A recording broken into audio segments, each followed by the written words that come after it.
नमस्कार, मैं हूं अंकुर और आप देख रहे हैं सत्य हिंदी का न्यूज बुलेटिन। एक नजर अब तक की सुर्खियों पर। एक नए सर्वे में पता चला है कि भारत में लोग पहले से ज्यादा खुश और आशावादी हैं। ये सर्वे कंपनी इफ्सोस ने किया, जिसका नाम है व्हाट वरीज द वर्ल्ड। इसमें 32 देशों के लोगों से उनके विचार पूछे गए। सर्वे के मुताबिक भारत अब दुनिया के सबसे आशावादी देशों में तीसरे नंबर पर है। पहले भारत 10वें स्थान पर था, लेकिन अब उसकी रैंकिंग सुधर गई है। इसका मतलब है कि भारतीय लोग अपने भविष्य को लेकर ज्यादा सकारात्मक सोच रखते हैं। सर्वे में 73% भारतीयों ने कहा कि उनका देश सही दिशा में जा रहा है। लोग सरकार के काम जैसे ऑपरेशन सिंदूर से खुश हैं। इस ऑपरेशन ने भारत को और मजबूत बनाया है। साथ ही लोग अर्थव्यवस्था, नौकरियों और देश की प्रगति को लेकर उत्साहित हैं। वहीं दुनिया के बाकी देशों में 61% लोग अपने देश की दिशा से खुश नहीं हैं। सबसे ज्यादा आशावादी देश सिंगापुर और इंडोनेशिया हैं। भारत अब इनके बाद तीसरे नंबर पर है। देश की सबसे बड़ी निजी एयरलाइन इंडिगो ने तुर्की एयरलाइंस के साथ अपनी साझेदारी खत्म करने का फैसला किया।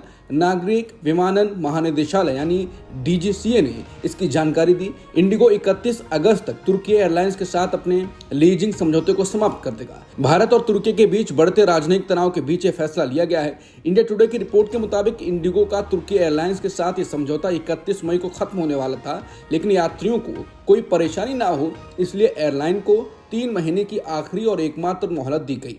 हालांकि इंडिगो ने 6 महीने की मोहलत मांगी थी, जिसे डीजीसीए ने अस्वीकार कर दिया है। अपने एक बयान में डीजीसीए ने कहा कि इंडिगो को 3 महीने की आखिरी मोहलत दी गई है। प्रधानमंत्री मोदी आज भोपाल के दौरे पर हैं। वो लोक माता देवी अहिल्याबाई महिला सशक्तिकरण महासम्मेलन में शामिल हुए। ये आयोजन जम्बूरी मैदान में हुआ। यहाँ पीएम मोदी ने कहा कि सिंदूर हमारी परंपरा है, नारी शक्ति का प्रतीक है। राम रंग में रंगे हनुमान जी ने भी सिंदूर का श्रृंगार किया था।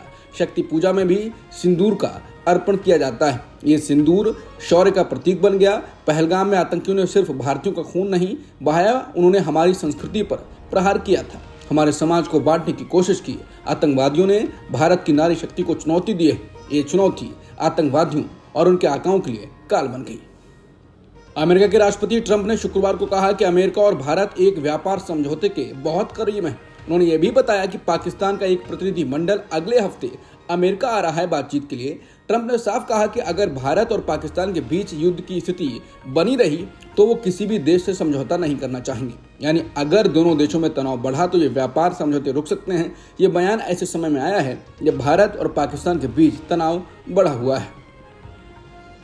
अमेरिका के राष्ट्रपति ट्रंप ने भारत और पाकिस्तान के बीच चल रहे हालिया संघर्ष पर शुक्रवार को बात की। उन्होंने फिर से ये बात दोहराई कि उन्होंने भारत और पाकिस्तान को लड़ने से रोका।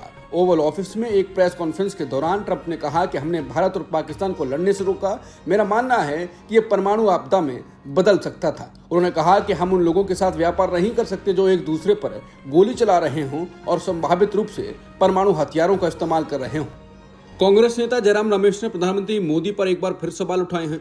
उन्होंने कहा कि अमेरिका के राष्ट्रपति ट्रंप बार बार दावा कर रहे हैं कि उन्होंने भारत और पाकिस्तान के बीच युद्ध को रोकने के लिए ट्रेड का इस्तेमाल किया। ऐसे में मोदी जी को जवाब देना चाहिए। जयराम रमेश ने सोशल मीडिया प्लेटफॉर्म एक्स पर पोस्ट किया, 21 दिनों में ये 11वीं बार है जब पीएम मोदी के प्रिय मित्र ट्रंप ने दावा किया है कि पाकिस्तान के साथ युद्ध विराम कैसे हुआ। अब प्रधानमंत्री कब बोलेंगे? कांग्रेस नेता पवन खेड़ा ने कहा है कि प्रधानमंत्री चुप्पी तोड़ो। पिछले 20 दिनों में 11 बार और पिछले 10 घंटों में 2 बार अमेरिकी राष्ट्रपति ट्रंप कह चुके हैं कि उन्होंने व्यापार के माध्यम से ऑपरेशन सिंदूर रुकवाया। क्या आप अमेरिका के दबाव में आकर पहलगाम की विधवाओं को न्याय नहीं दिला पाए? क्या व्यापार के डर से आपने घुटने टेके और सिंदूर का सौदा कर बैठे? क्या आप अमेरिका के दबाव और डर की वजह से राष्ट्रपति ट्रंप को जवाब नहीं दे पा रहे हैं? सीज फायर के लिए हमने क्या शर्तें रखी हैं, बताइए। राष्ट्रपति ट्रंप ने घोषणा की है कि अमेरिका बुधवार 4 जून से स्टील और एल्यूमिनियम के आयात पर अपनी मौजूदा टैरिफ दर को 25% से बढ़ाकर 50% कर देगा। पेंसिल्वेनिया के पिट्सबर्ग में एक रैली में ट्रंप ने कहा, इस कदम ने स्थानीय स्टील उद्योग और राष्ट्रीय उद्योग को बढ़ावा मिलेगा, जबकि चीन पर निर्भरता कम होगी। ट्रंप ने यह भी कहा कि यूएस स्टील और जापान की निप्पॉन स्टील के बीच साझेदारी से क्षेत्र के स्टील उत्पादन में $14 अरब का निवेश किया जाएगा। इस साझेदारी की डिटेल अभी स्पष्ट नहीं है और दोनों कंपनियों ने अभी तक किसी सौदे की पुष्टि नहीं की है। कांग्रेस सांसद शशि थरूर के नेतृत्व में अमेरिका के प्रतिनिधि मंडल ने कोलंबिया के उस बयान पर आपत्ति जताई थी जिसे पाकिस्तान का समर्थन किया गया था। इसके बाद कोलंबिया ने वो बयान वापस ले लिया है और अब भारत के पक्ष में एक मजबूत समर्थन वाला नया बयान जारी करने की बात कही है। थरूर ने कहा कि हम कोलंबिया के विदेश मंत्रालय से मिले, जहां सीनियर उप मंत्री ने हमारा स्वागत किया। अच्छी खबर यह है कि उन्होंने अपना वो बयान वापस ले लिया है जो हमें पहले निराश करने वाला लगा था। अब वो हमारे पक्ष को समझते हुए भारत के समर्थन में एक नया बयान जारी करेंगे। भारत का प्रतिनिधि मंडल विदेश में ऑपरेशन सिंदूर का संदेश देने पहुंचा है, लेकिन इस पर सवाल उठ रहे हैं। लेखक अशोक कुमार पांडे ने कहा है कि ना कोई छोड़ने आ रहा है, ना कोई रिसीव करने आ रहा है। एएनआई के अलावा कोई कवर नहीं कर रहा है, ना किसी बड़े देश से मुलाकात के बाद भारत तक समर्थक कोई बयान आया है। इथोपिया जैसे देश का समर्थन मिल भी जाए तो उससे क्या हो जाएगा? जनता का पैसा आखिर इस तरह बर्बाद करने का कोई मतलब है क्या? बता दें, ऐसा कमेंट शुरू से आ रहे हैं। भारत का डेलीगेशन किसी बड़े नेता से अभी तक नहीं मिल पाया है। राजस्थान की डिप्टी सीएम दिया कुमारी ने महाराणा प्रताप जयंती के अवसर पर आयोजित एक समारोह को संबोधित करते हुए अपनी सबसे बड़ी उपलब्धियों में से एक का खुलासा किया, ऐसा उन्होंने दावा किया। दिया कुमारी ने बताया कि बतौर राजसमंद सांसद उन्होंने हल्दी घाटी युद्ध से जुड़े विवादित शिलालेख को सुधरवाने का ऐतिहासिक काम किया। दिया कुमारी ने कहा कि पहले हल्दी घाटी में लगे शिलालेख पर लिखा था कि अकबर युद्ध जीते थे, लेकिन ये इतिहास से खिलवाड़ था। उन्होंने कहा कि 2021 में मैंने सांसद रहते हुए इसका विरोध किया और इसे बदलवाने के लिए भारतीय पुरातत्व विभाग से लेकर दिल्ली तक संघर्ष किया। दिया कुमारी ने कहा कि देश के लोग अब तक मुगलों और अंग्रेजों के दृष्टिकोण से लिखा गया इतिहास पढ़ते आ रहे थे। अब पीएम मोदी के नेतृत्व में सही इतिहास को सामने लाने और नई पीढ़ी को पढ़ाने का समय आ चुका है।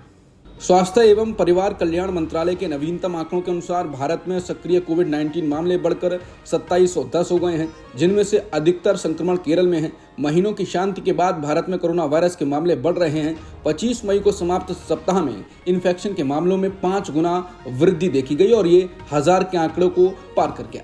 पिछले 24 घंटों में 7 मौतें भी दर्ज की गई हैं, जिससे इस साल के पहले 5 महीनों में मरने वालों की संख्या 22 हो गई। अब तक की सुर्खियों में इतना ही। बाकी खबरों के लिए बने रहिए सत्यहिंदी.com के साथ।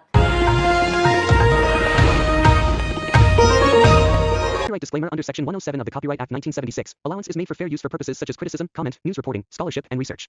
Fair use is a use permitted by copyright statute that might otherwise be infringing.